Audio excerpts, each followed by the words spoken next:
TEDx was back on campus this past week. We have an exclusive interview with one of the student speakers at the event. Tomorrow, the citizens of the United States of America will decide who will become the next president. Find out how you can follow the election right here on VUTV. Fever is back here in Valpo. We're finally seeing some fall-like temperatures. How long will that last, though? Well, I will have that coming up in my 7-day forecast. This edition of The Shield starts right now.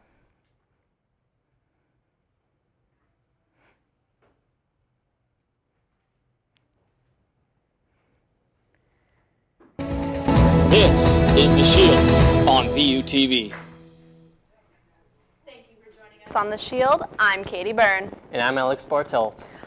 Another 5 years. That was the decision from the Board of Directors on President Heckler's contract extension.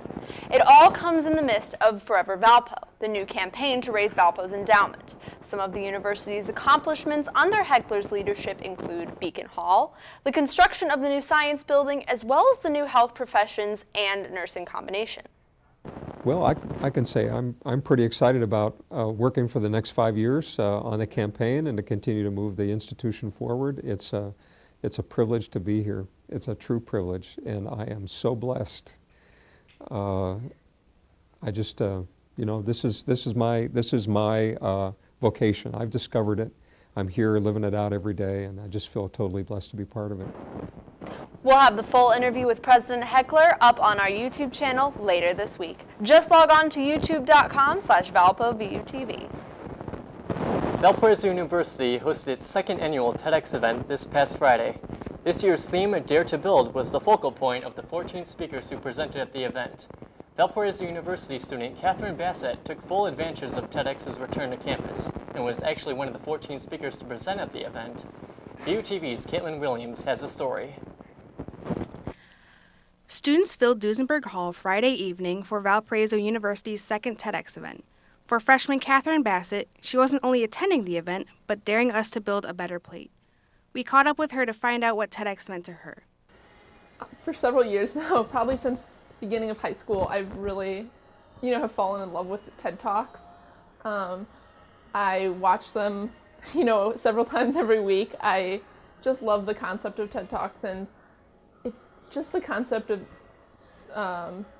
spreading ideas from a variety of different people and just learning so many different things that you probably couldn't ever learn unless you hear it from someone else.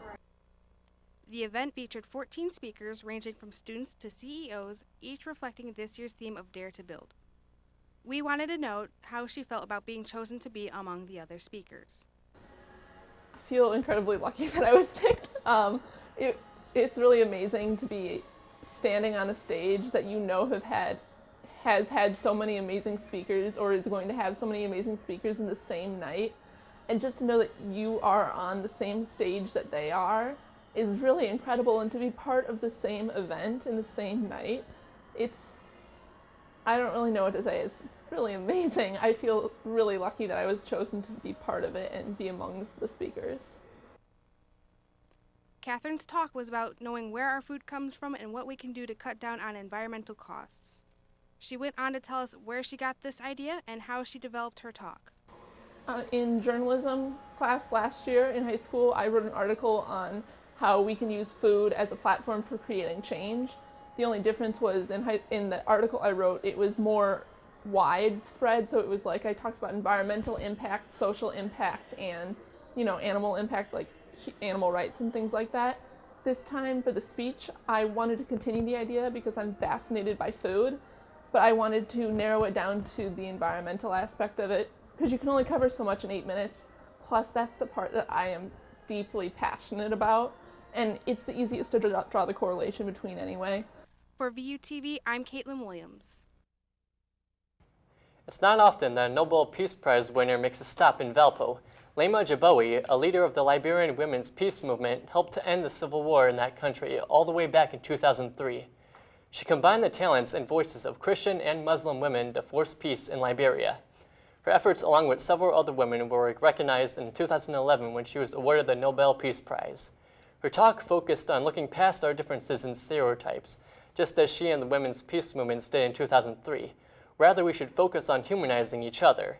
VU TV's Brendan Johnson caught up with Lema shortly after her lecture. There are many things that we're upset about in the world, and instead of using the pains that we go through to further create chaos, we can take all of that pain, using the example of the Liberian women, and turn it into positive energy. The second thing that we need to do is to begin to see each other as humans, really just rehumanizing one another instead of acting on our stereotypes and our prejudices. With people heading out to the polls tomorrow to vote, it could be a little slippery out there. Storm Shield meteorologist Elyse Smith has a quick look at our Election Day forecast. Elyse, what do you expect? Here we have made a quick Election Day forecast for you. Tomorrow morning, if you're headed out, it'll be a little more pleasant, but by the afternoon, clouds and cooler temperatures will move into the area, dropping into the lower 50s for tomorrow. So Katie, really just cool temperatures. There might be a chance of rain, and I will get to that in just a bit. Back to you guys. Thank you, Elyse. There are many things that... Next on the Shield companies are giving employees Tuesday off for an Election Day holiday. Also, an arsonist is caught after terrorizing Indiana farmland. We'll have this and more after the break.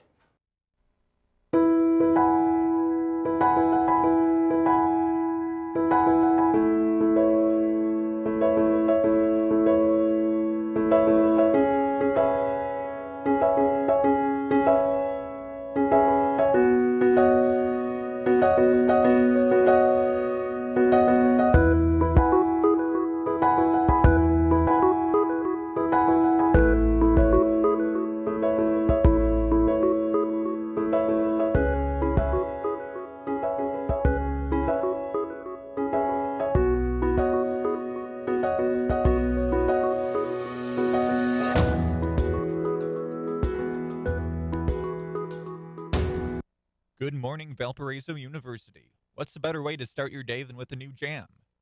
And WVUR has just what you need.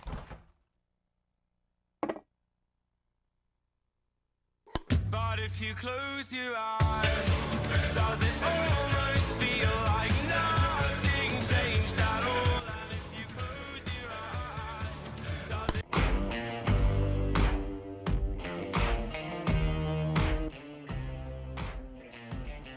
If dying young won't change your mind, baby, Broadcasting sports, news, weather, and music on air, online, and on campus.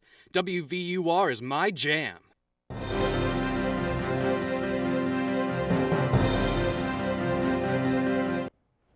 Officials caught up with a man who they set 15 fires in one small Indiana community in the span of 1 week. Once residents learned who the suspect was, they were shocked. Gilbert Coursey has the story. Oh yeah, everybody was concerned around here. Not once. It wasn't real big, but once you get a hay bale on fire, it's there. Not twice. Costs money to make hay. 3 times in a week, someone set fire to Ronald Binkley's Leavenworth farm. You don't sleep good, because you don't know if you're going to burn your house down next. Not even a vacant church on Beechwood Road. I think my grandpa helped build that church. Was safe from smoke and flames. He admits to us that he was trying to cause a large fire and wanted the building to go fully up. So he came back twice. That's pretty committed to when you see something burn, you come back twice in the same day. Wednesday, investigators say they found their arsonist, arresting 27-year-old Brian Stonecipher, a volunteer fireman with the Leavenworth Volunteer Fire Department. If it wasn't for the community coming out and telling us about things that they saw or may have heard or anything like that, that's what really helped. We're told Stonecipher set fire to bales of hay, fields, and brush from his FedEx work truck, then circled back to help put out the flames. This is the scene of the final fire Wednesday about 4:30 in the afternoon. That blue house belongs to Stonecipher's parents. The trailer is his, and there you see the FedEx truck. The fire marshal tells me he set a bale of hay on fire on the other side of this tree line and once again responded to the scene. Except this time, he was detained. No one was ever hurt, no serious damage, and no answers from the firefighter's parents. Any idea why? I don't know. I don't know. We're still dealing with this ourselves. For Binkley, the arrest ends a restless week. I'm glad they caught him. I mean, it sounds like he needs help. Something wrong. And brings some peace. back to his country home. An Orthodox community in suburban New York is on edge this morning after 2 women were the victims of 2 apparent rape attempts. And as John Goff reports, the incidents happened in their own driveways. People living near the intersection of Olympia Lane and Golar Drive in Muncie are worried after what happened Thursday night. A 53-year-old woman was attacked in her driveway after she got out of her car. Police say a man approached her from behind and threw some kind of liquid in her face. On Tuesday, there was a similar incident in Chestnut Ridge when a man came up behind a 16-year-old girl. Investigators say they may have been attempted sexual assaults. We believe they were followed, whether they were followed from their point of origin or they were, picked up along the route home to be followed is really unclear. During the Thursday night attack, it's believed the substance thrown at the woman may have been ammonia. No one in this Orthodox Jewish neighborhood wanted to talk with us on camera, but Yossi Gestetner of the Orthodox Jewish Public Affairs Council says they are terrified. It's very scary for the idea of a person coming home, let's say, from a shopping and getting out of the car and being attacked. In both cases, the victim struggled with their assailant and he fled, but police do not have a good description of him. Both of these occurred in darkness, and remember, they're coming from behind. So obviously we're going to look at all options to try to identify this individual. Police are searching for 3 shooters after a brazen attack in West Baltimore this weekend. 3 people, including a baby, were shot in broad daylight. As Devin Bartelt reports, police say it was not a random attack.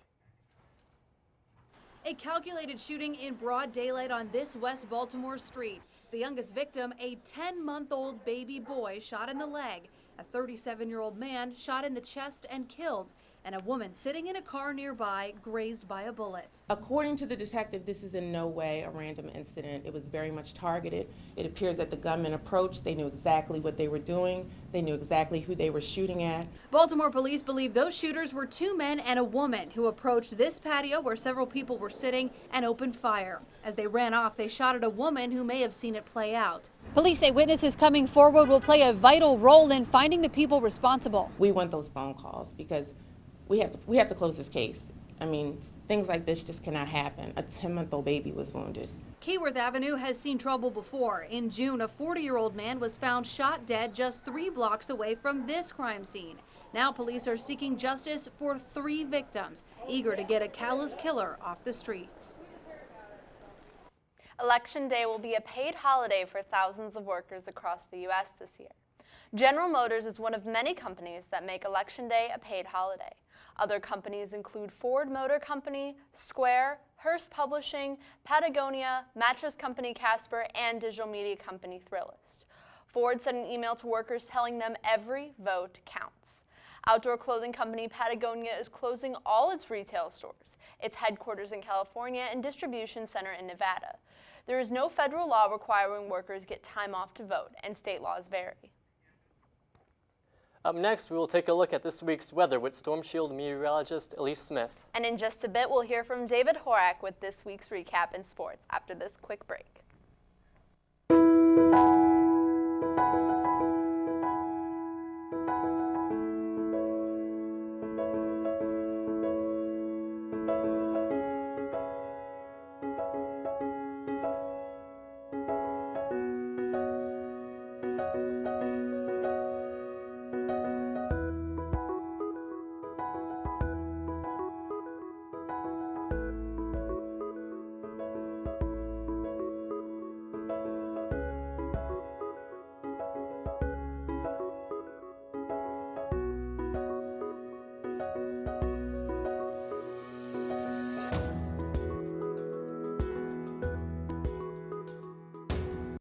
Good morning, Valparaiso University. What's a better way to start your day than with a new jam? And WVUR has just what you need.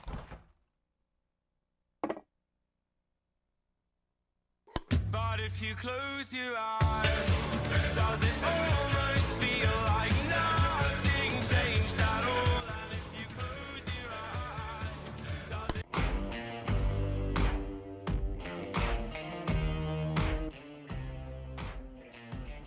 If dying young won't change your mind, baby, baby, baby, baby, right. broadcasting sports, news, weather, and music on air, online, and on campus. WVUR is my jam.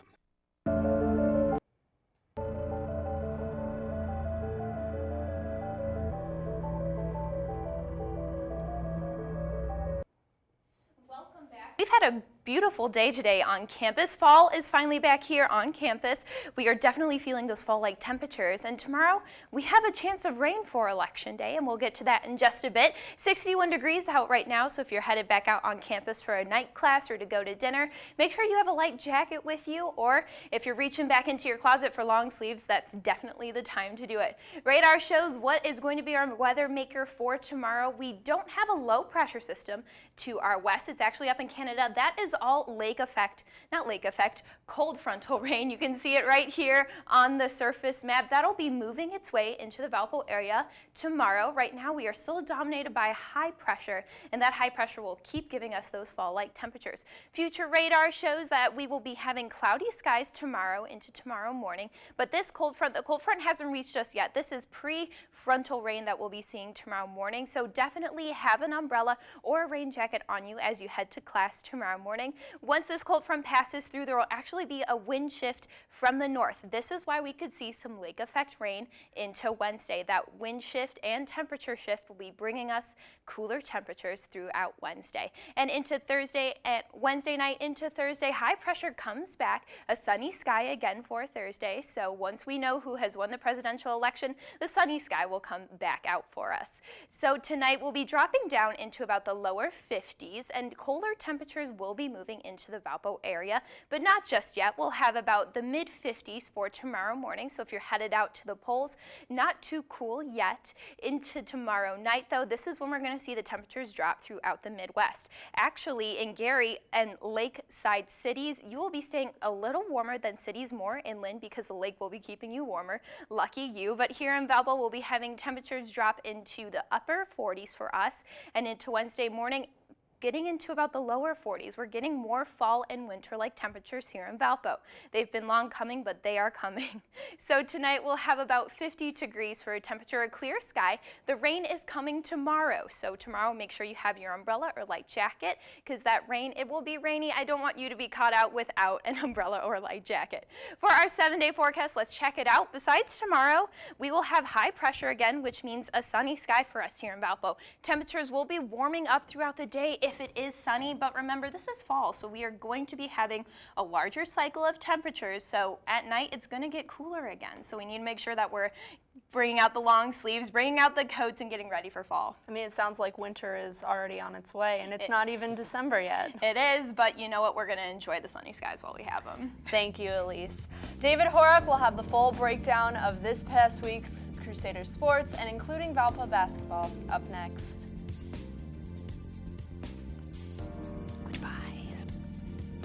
It's okay.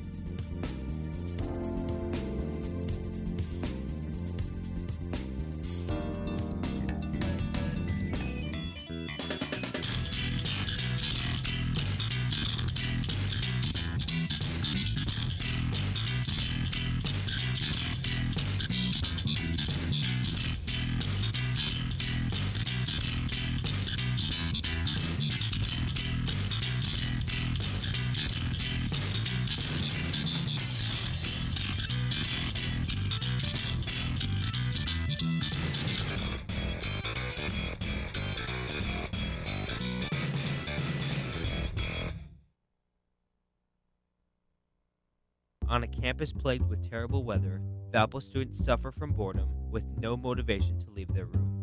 They begin to search for free movies and stumble upon Valpo's new free movie streaming website, where you get unlimited free access to recent movies like Despicable Me 2 and Jobs at the tips of your fingers. So if you're feeling bored, then don't wait. Grab some friends, find a seat, and enjoy a movie on movies.valpo.edu.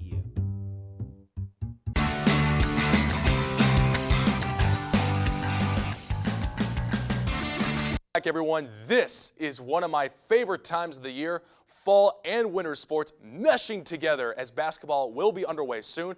But before we shoot some hoops, let's stay in the moment, beginning, of course, with Valpo football. Dave Cicchiti and the Crusaders traveling out east to take on Dayton and their Hall of Fame headman, Rick Chamberlain. Scoreless first quarter, Flyers threatening on Valpo turf. Alex Jeske launches a rainbow shot 29 yards into the end zone, and he finds a pot of gold with Adam Trotman. Flyers up 7 now, but Valpo responds with a 29-yard pass of their own from Seawald to Katrine, setting up this bulldozing 1-yard TD from Austin Petrie, tying the game 7 apiece. But from then on, folks, the Flyers took off high into the sky. Alex Jeske on the quarterback option, he'll keep it and run it. 32 yards, flight 12, you are cleared for departure. Final score 37-21. Dayton fans definitely happy about that, as the Flyers led as much as 30, but a couple of 6-point scores from Cody Boxrucker and Austin Petrie narrowed it down to the Flyers' 16-point margin of victory. Crusaders finished 2016 this Saturday at home against the Jacksonville Dolphins. Senior Day ceremonies will be held prior to the 1 p.m. kickoff. The game will be broadcasted on just WVUR, not on ESPN3. We apologize for the typo.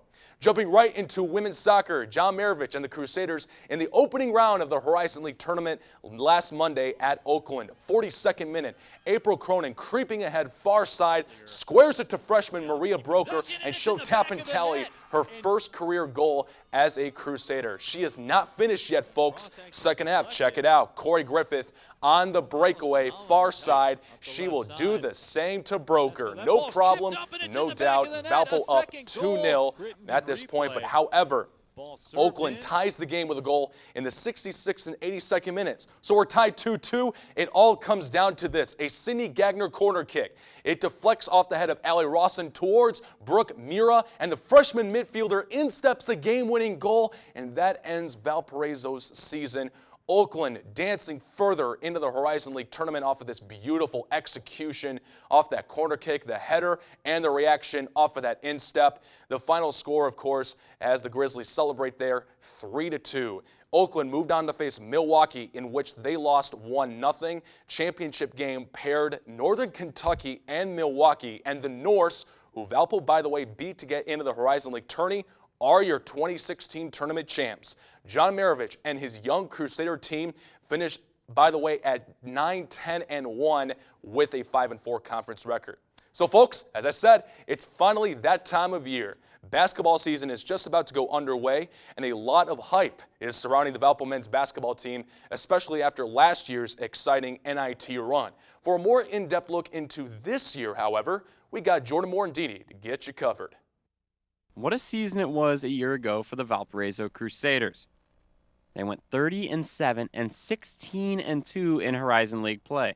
Sure, they did fall in the Horizon League tournament semifinals, but then made a long run in the NIT, getting all the way till the championship game until falling to George Washington. It will be a new-look Crusader team this season without the likes of Keith Carter, Evictor Nickerson, Darian Walker, and Vashil Fernandez to graduation. Along with that, they have a new head coach on the bench, as assistant coach Matt Loddick has taken over the head coaching duties as Bryce Drew went to Vanderbilt during the offseason. David Scara as well transferred to Clemson, so a lot of new faces in the Crusader program. But one of the big questions this offseason was, will Alec Peters be back? And the answer to that is yes. Peters is back, Shane Hammock is back, and along with that, starter Tavon Walker is back. The Crusaders are set for another long run in the Horizon League this upcoming season. Only one exhibition game is all we get for an appetizer to this upcoming season, and the sweet taste of victory came with a 78-63 win over Division II Hillsdale for the men's team last night. Alec Peters back again for one more year, foregoing the NBA draft, and he's already shining through, leading the team with 24 points against the Chargers. Coach, Alec, the first of many firsts to come, how did it go?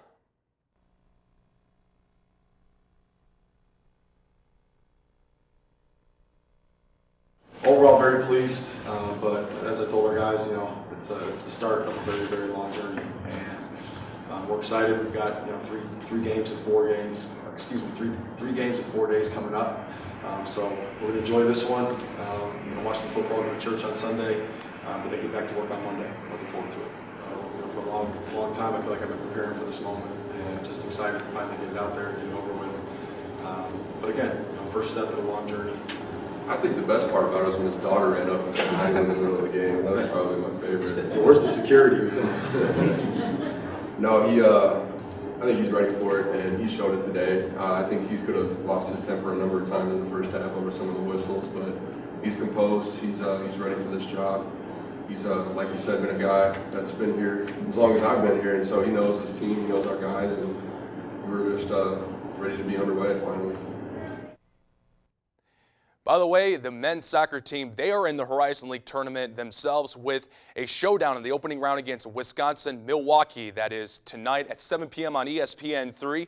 And then also the women's basketball team, they were successful as well in their exhibition opener against Indianapolis. 60-51 was the final. And then next week here on The Shield, we will probably cover the biggest headline already in this 2016-17 school year athletics-wise with Charlie Emhart and Jeffrey Schorsch taking home a national championship finalist finish in the ITA Indoor National Championship Tournament. We will have that and more next week in sports. And after this, we will have a final look at your weather forecast.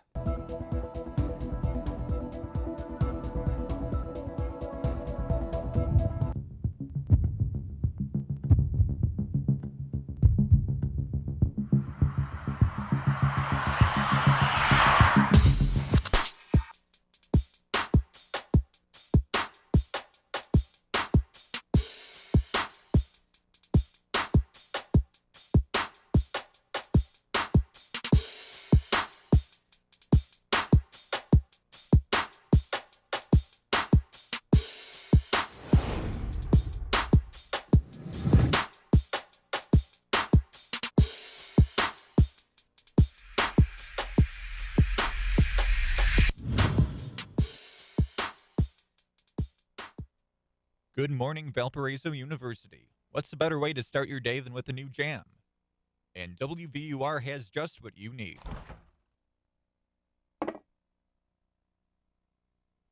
But if you close your eyes, does it almost feel like nothing changed at all? And if you close your eyes, does it...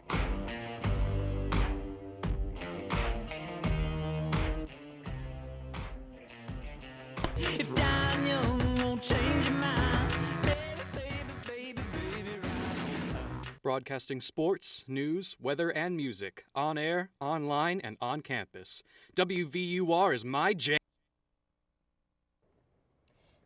So you know what, it looks like it's going to be a little soggy tomorrow here in Valpo, but it's not going to rain that much. We'll have about an hour of rain around lunchtime, so if you are going out to vote, I would suggest going out voting early in the morning or after lunchtime, because that's when the rain is going to be moving out of the way here in Valpo, but we will have cooler temperatures, so that's what's coming up next. It sure looks like it. And speaking of the election, VUTV will be hosting a live election night show tomorrow night starting at 8 o'clock p.m. We'll have up-to-date election coverage as well as insightful conversations with campus Republicans and Democrats. Tune in to either Channel 15 or online on our YouTube page to watch our historic election coverage. We hope to see you here tomorrow night for our election coverage. For Alex, David, Elyse, and myself, thank you for watching, and we'll see you next week on The Shield.